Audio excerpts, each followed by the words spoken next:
This change is drastic.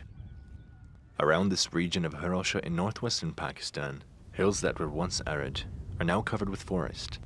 Around 450 million trees have been planted to fight deforestation.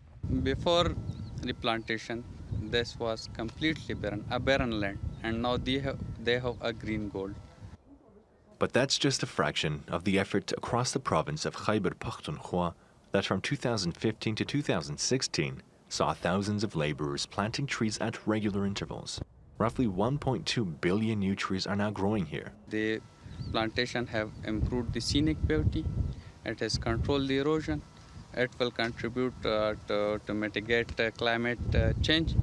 It will decrease the chances of flood, will enhance the chances of precipitation.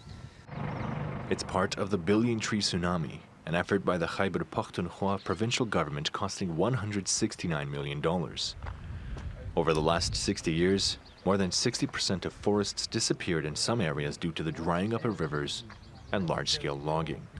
But the trees have also provided an economic boost, and the government hopes that extra income will deter local people from cutting down trees for firewood.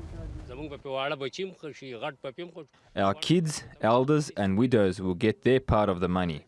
It is a huge benefit for us. It is only the trees. We have honeybees here and then different types of birds and plants and other small bushes.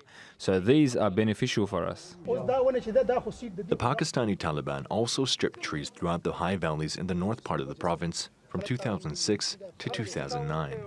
Authorities say only around 5% of Pakistan is covered by forest, compared to the 12% recommended by the United Nations.